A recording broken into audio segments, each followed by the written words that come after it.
Bismillah ar-Rahman ar-Rahim, bonsoir à toutes et à tous. J'espère que vous allez bien. Je suis ravie de vous retrouver ce soir pour un nouveau numéro de votre programme Les valeurs en islam. En islam, il est nécessaire de préserver la dignité d'autrui après sa mort, qu'il ait des obsèques dignes. Les premières pratiques mortuaires datent d'au moins 100 000 ans. Aussi, les familles, même si athées ou pas, organisent des obsèques dignes à leurs proches. Cependant, ne s'agit-il pas dans ce cas de la persistance de traditions ancestrales qui furent toutes au départ adossées à des croyances religieuses?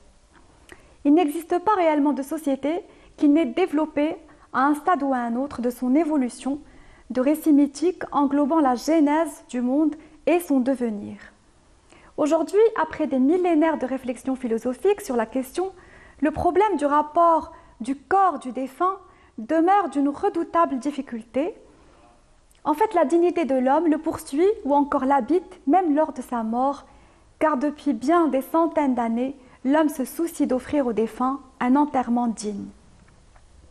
À ce propos, et en religion musulmane, donc Caïn, considéré comme le meurtrier de l'histoire en tuant son frère cadet Abel, veut obstinément savoir où déposer son corps. Il cherche avec insistance que faire du cadavre, et c'est Dieu qui, face à son désarroi, lui envoie l'aigle chargé de lui enseigner comment rendre hommage au corps de son frère.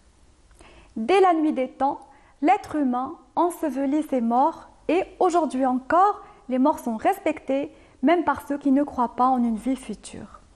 La foi, même si elle n'y est pas, le respect et la dignité y sont. Or, il ne peut y avoir de foi sans respect et sans respect de la dignité, bien sûr.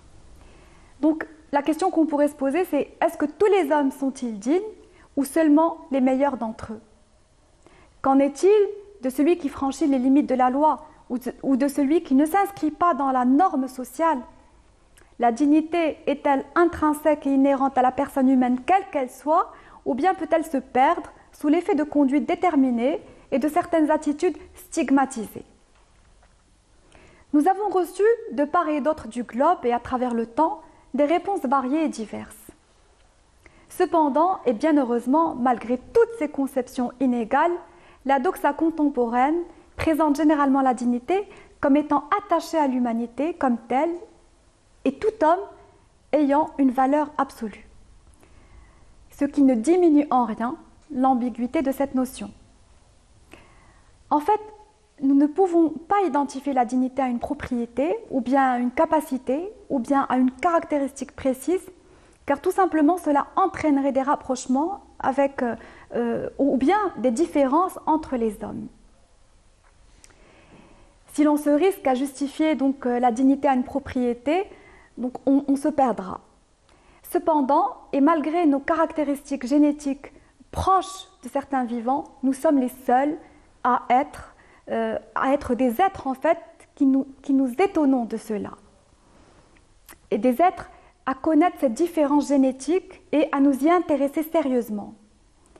D'où, donc la question qu'on pourrait se poser, c'est d'où nous vient cette aptitude à nous questionner au sujet de notre origine. Comme le dit Axel Kahn, en référence à Blaise Pascal, comment peut-on expliquer l'émergence évolutive du roseau pensant dont parle Blaise Pascal? Bien que nous pouvons imaginer, et à notre grand regret, un être sans bras ou sans jambes, nous ne pouvons tout de même pas le concevoir sans pensée. Au demeurant, pour Blaise Pascal, toute la dignité de l'homme est en la pensée. Il dit d'ailleurs, et à ce sujet, l'homme n'est qu'un roseau, le plus faible de la nature, mais c'est un roseau pensant. Il ne faut pas que l'univers entier s'arme pour l'écraser, une vapeur, une goutte d'eau suffit pour le tuer, mais quand l'univers l'écraserait, l'homme serait encore plus noble que ce qui le tue, puisqu'il sait qu'il meurt, et l'avantage que l'univers a sur lui, l'univers n'en sait rien. Ces paroles extraordinaires témoignent de la grandeur de la pensée en l'homme. Néanmoins, qu'en dit l'islam? Car comment peut-on invoquer la pensée ou le fait que nous pensons afin d'être protégés dans notre dignité? De plus, et si la dignité humaine est essentiellement liée à la pensée, ne s'ensuit-il pas que si un être humain en était privé suite à un accident tragique, il serait conséquemment et du coup dépourvu de dignité? En effet, et si la pensée ne se manifestait plus, serait-il selon cette même logique moins humain, moins personne qu'auparavant? Ce qui caractérise également cet homme qui pense est cette capacité d'imaginer et de rêver, et c'est important de le dire et de le souligner, et surtout celle d'espérer. Et c'est pour cela que le prophète sallallahu alayhi wa sallam dit, pour ce qui a trait donc à l'espoir, Dieu m'a révélé ceci. Ô mes serviteurs, égarez-vous l'êtes tous, excepté celui que je guide. Demandez-moi donc de vous guider, je vous guiderai. Ô mes serviteurs, affamez-vous l'êtes tous, excepté celui que je nourris, sollicitez donc de moi votre nourriture, je vous nourrirai. Et il dit aussi, ô mes serviteurs, nus vous l'êtes tous, excepté celui que j'ai vêtu, demandez-moi donc de vous vêtir, je vous habillerai. Puis il dit, ô mes serviteurs, vous péchez la nuit et le jour, et c'est moi qui pardonne tous les péchés, implorez mon pardon, je vous pardonnerai. Donc espérer en Dieu, c'est demander au Tout-Puissant, donc à Dieu, d'être guidé en ce monde, tout en ayant l'intime conviction que nous sommes écoutés, et cela est important, et que nos souhaits en fait seront exaucés. Espérer en lui, c'est croire en sa miséricorde. Sulayman Darani, grand maître soufi, qui dit, donc il a dit cela de Dieu, « Seigneur, si tu me demandais des comptes sur mes péchés, je ferai appel à ton indulgence. Et si tu me demandais des comptes sur mon avarice, je ferai appel à ta générosité. Et si tu me faisais entrer en enfer, j'en profiterai pour informer ses occupants que je t'aime. » Cet homme savait qu'en tant qu'être humain, il pouvait, comme nous pouvons, commettre des erreurs et pécher. Mais il avait la certitude que Dieu, le très miséricordieux, entendait et allait lui pardonner. Il savait qu'en tant qu'être humain, et malgré ses diverses manifestations de générosité à l'égard des membres de son entourage, il allait certainement, à un moment ou à un autre, être limité et faire preuve d'avarice. Mais il savait que Dieu, le très généreux, ferait preuve de générosité à son égard et le couvrirait. En fait, ce qu'on imagine, ce que l'on souhaite, ce que l'on désire et ce à quoi on aspire se concrétise et devient réel avec l'aide de Dieu. Et pour illustrer, on va dire, ce message, il faudrait peut-être raconter cette histoire soufie. Donc c'est celle d'un cheikh qui est pauvre, qui est aveugle. Et donc un jour, il reçoit la visite d'un homme. Cet homme entre chez lui et puis tout de suite, il est étonné parce qu'il trouve un exemplaire du Coran et puis il se dit finalement ce cheikh est aveugle, donc comment est-ce qu'il va faire pour lire le Coran? Le visiteur, par pudeur, ne fait pas de commentaires. Le cheikh lui offre l'hospitalité pour quelques jours et bien sûr, le visiteur accepte. Une nuit, cet homme, ce visiteur, donc, se réveille parce qu'il entend une voix qui récite le Coran. Il se lève et il voit le cheikh en train de lire les versets du Coran et de tourner les pages. Et cette fois, il ne peut pas se retenir, il l'interroge sur sa cécité. Il veut en fait savoir comment est-ce qu'il réussit à lire malgré son handicap. Et l'homme sage, aveugle et âgé lui dit « Ô toi qui ignores tout du corps, pourquoi es-tu étonné de ce que Dieu puisse permettre une chose pareille? J'ai demandé l'aide de Dieu afin de pouvoir lire le Coran, car j'ai une mauvaise mémoire, et c'est pour cela que chaque fois que j'ouvre le Coran, j'y vois. » Réellement, Dieu nous dit être ce que nous croyons de lui qu'il est, et cela est fondamental. C'est pour cette raison essentielle qu'il nous faut avoir la certitude de son pardon et de son amour. D'ailleurs, dans un hadith rapporté par l'imam Muslim, un compagnon du prophète dit avoir entendu du prophète Sidna Muhammad sallallahu alayhi wa sallam ces paroles, que chacun d'entre vous veille à ne mourir qu'en pensant du bien de Dieu. Personnellement, je trouve ce hadith lourd de sens, extrêmement profond, et à lui seul, pour ma part, il concentre un enseignement élevé et digne de la religion musulmane. Que chacun d'entre vous veille à ne mourir qu'en pensant du bien de Dieu. C'est-à-dire que mourir en espérant le pardon divin, mourir en ayant l'assurance de la grâce que Dieu répand sur nous. Voilà ce qui compte. Aussi Dieu révèle à ce sujet, à l'un de ses envoyés, que toute personne qui viendra à lui au jour dernier en l'aimant, il la fera entrer au paradis. Il lui révèle également que toute celle qui viendra à lui en le craignant, il lui épargnera l'enfer, et qu'à l'égard de toutes celles qui se sentiraient confuses, gênées face à ses péchés, il sera, Inch'Allah, clément et les lui effacera. malgré toutes les erreurs que l'être humain peut, dans un moment ou à un autre, commettre devant Dieu et devant les hommes ou envers les hommes.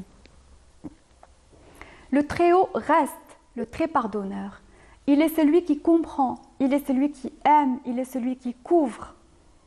Il ne le prive pas de ce dont il l'a gratifié et accepte son repentir dès lors que l'individu prend conscience de son action erronée, son action inutile et nocive, si l'action a été commise, bien entendu, dans l'ignorance et non dans la désobéissance. Dieu, bien entendu, Inch'Allah, ne lui en voudra pas pour ce dont il n'avait pas connaissance.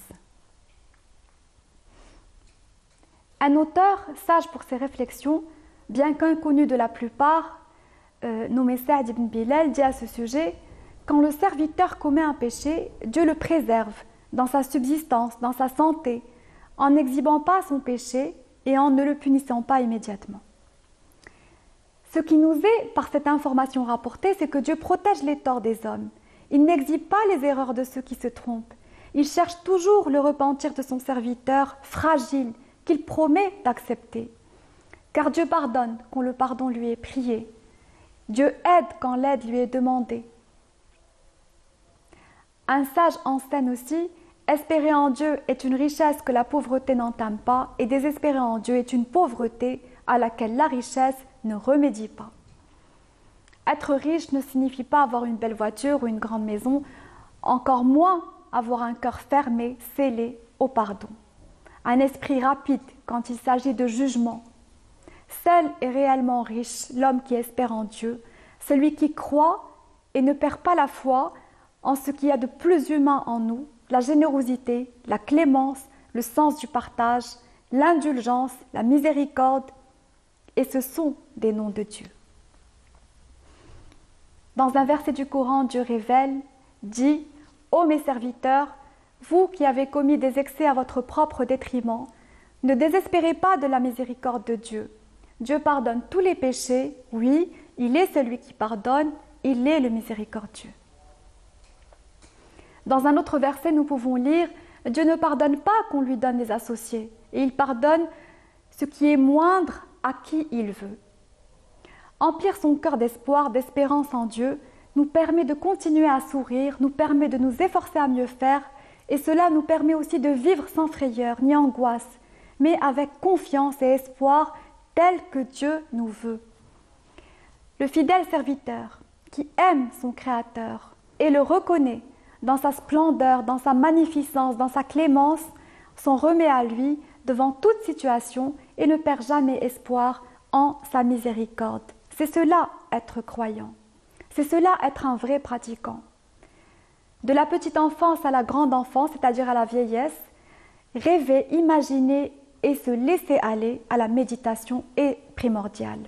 Même si privé de sens commun et sans pouvoir aborder un raisonnement logique, l'homme peut toujours imaginer le pire et le meilleur. Même au fin fond d'une cellule, torturé et privé de tout, on ne pourra le priver de rêver, ni même d'espérer. Même dans un lit entubé, il pourra toujours espérer par le biais de l'imaginaire et du rêve, par le biais de ses versets, de ses hadiths, espérer en Dieu et en son amour. Voilà tout pour ce soir. Sur ces mots d'espoir prend fin l'émission de ce soir. Prenez soin de vous et un grand merci pour votre présence. À très vite, même chaîne, même heure.